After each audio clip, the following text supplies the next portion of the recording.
All right, so this lesson is all about the cell membrane parts, and in your review packet there's an image that looks like this one here. And what I'm going to do is go over all these parts.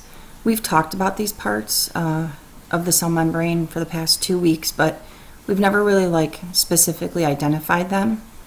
So the first thing I want to talk about are the proteins that are embedded in the cell membrane. The proteins that are in the cell membrane are responsible for transporting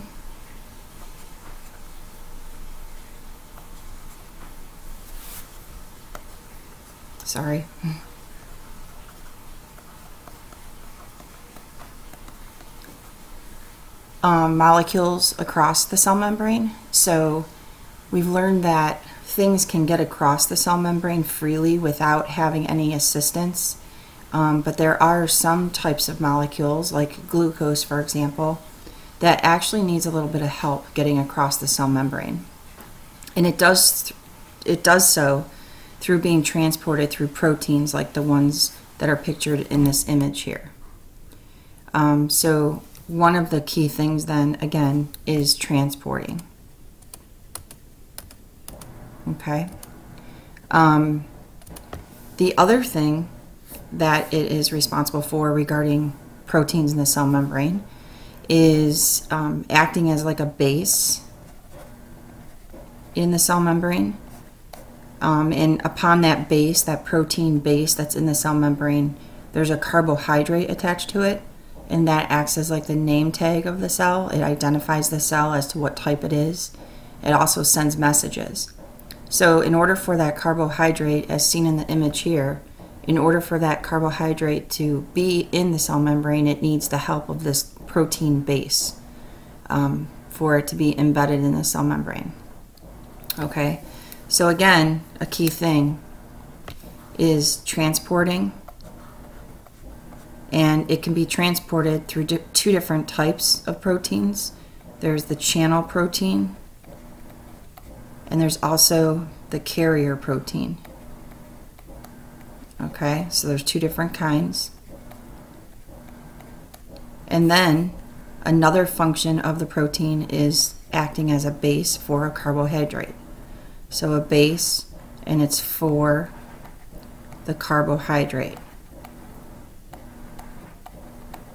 And when you look at this slideshow on your own, you'll notice that all of this stuff is explained in it as presented here.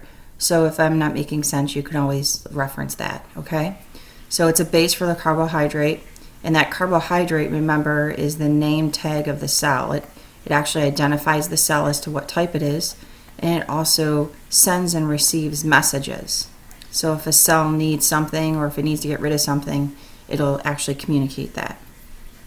Okay?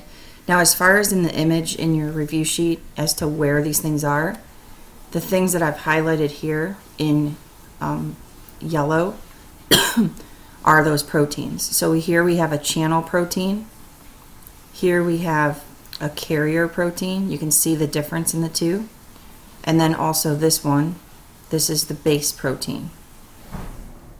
So those are three different kinds of proteins. Two of them act as transporting, and then the other acts as the one that helps out the carbohydrate. Okay, the other thing is the carbohydrate. Okay, so now we're talking about the carbohydrates in the cell membrane. And again, like I mentioned before, the carbohydrate acts as, this pen is acting weird, a communicator.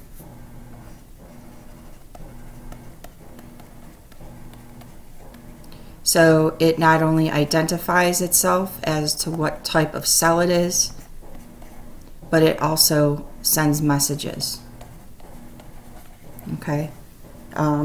It aids in cell communication and identification. And as you can see here, here's an up-close image of that. And this red part is the protein that we just talked about, but then this chain here is the carbohydrate chain. And that is embedded in the cell membrane because of the help of that base protein. So in your review sheet, the image that has these like little branches coming off of this plasma membrane, those are the carbohydrates. And you can see that at the base of them, they are attached to that protein. So again, carbohydrates, they aid in cell communication, and they are attached to that protein embedded in the cell membrane. And the last one is cholesterol, which some of you may have heard of before. Cholesterol.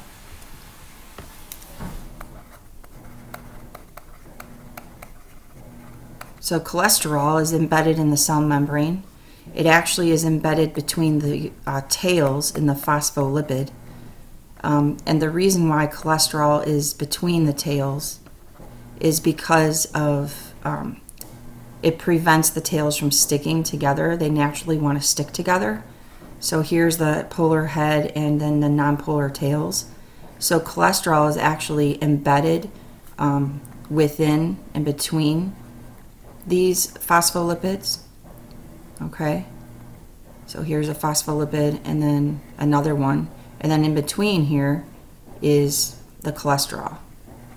And that cholesterol helps to prevent them from sticking together, and it also helps to support the plasma membrane because cholesterol acts, it's nonpolar, so it also helps to create that barrier where there's that thin film separating the internal part of the cell from the external part of the cell. So it provides in support, and it also prevents those tails from sticking together.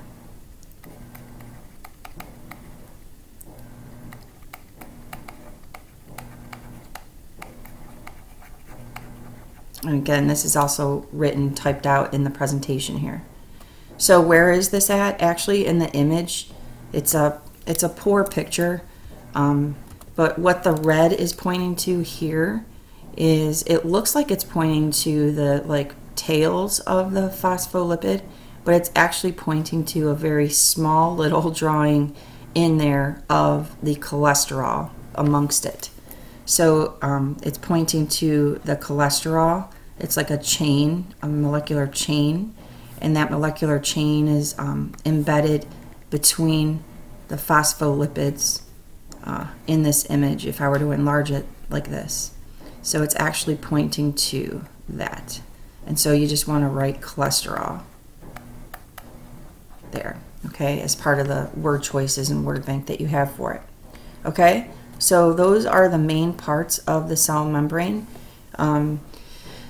And we'll learn about the difference between those two proteins here, this one and this one. There's the channel protein, which is this one, and then the carrier protein, which is this one. We'll learn about the function of each of those Monday and Tuesday. Okay? All right, and that marks the end of the cell membrane lesson.